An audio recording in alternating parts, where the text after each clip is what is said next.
पहलवान की पत्नी ने जब मंत्री की बात सुनी तो वह मंत्री के इरादे समझ गई।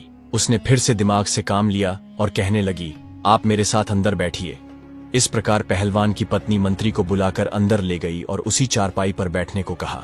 मंत्री जैसे ही चारपाई पर बैठा तो वह भी सीधे कुएं में गिर पड़ा।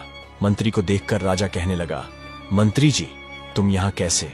तब मंत्री ने कहा, महाराज, आप यहाँ कैसे? राजा ने जवाब दिया कि मैं पहलवान की पत्नी की खुशामद में हूँ, अब तू भी आ गया है तो और भी अच्छा हुआ। इस प्रकार राजा और मंत्री कुएं के अंदर फंस जाते हैं।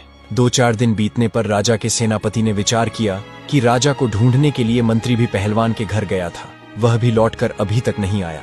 मुझे भी चलकर देखना चाहिए कि उनके साथ आखिर क्या हुआ है। वह कहीं पहलवान की पत्नी के पास ही तो नहीं रुक गए, न जाने दोनों वहां क्या कर रहे हैं। यह विचार करके सेनापति भी पहलवान के घर की ओर चल देता है। सेनापति जब शाम होने पर पहलवान के घर पहुंचता है तो वह भी पहलवान की सुंदर पत्नी को देखकर अपनी नीयत खराब कर लेता है। पहलवान की पत्नी सेनापति को भी अपने घर के अंदर ले जाती है और उसी खाट पर बैठने को कहती है। जैसे ही सेनापति खाट पर बैठा, वह भी नीचे कुएं में गिर गया, जहां राजा और मंत्री पहले से ही पड़े हुए थे। जब राजा और मंत्री ने सेनापति को देखा तो कहने लगे, सेनापति, तुम भी यहाँ आ गए? सेनापति बोला, अरे महाराज, आप भी यहीं हैं? मैं तो आपको ही ढूंढने आया था। राजा बोला, तुमने मुझे ढूंढ लिया, अब पड़े रहो। अब वे सोचने लगे कि कहां फंस गए। वह तो पहलवान की पत्नी को लेने आए थे और उल्टे उनकी ही जान के लाले पड़ गए। अगले दिन राजा के कोतवाल ने मन में विचार किया कि मैं भी चलकर देखता हूं कि महाराज, मंत्री और सेनापति अब तक क्यों नहीं लौटे।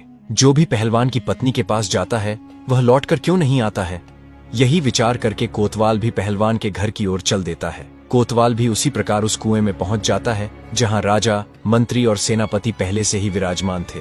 यह देखकर राजा कहने लगा, कोतवाल जी, आप भी यहाँ आ गए?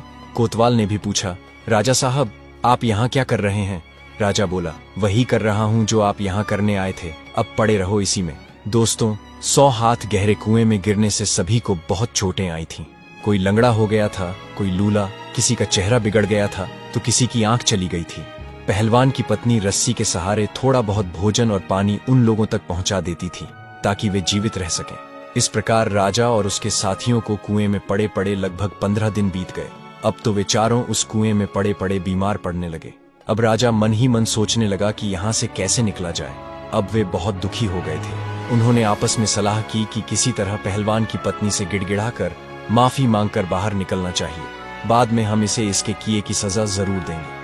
यही सोचकर राजा ने पहलवान की पत्नी को आवाज लगाई और माफी मांगते हुए कहने लगा, हमें माफ कर दो और हमें यहाँ से बाहर निकाल दो।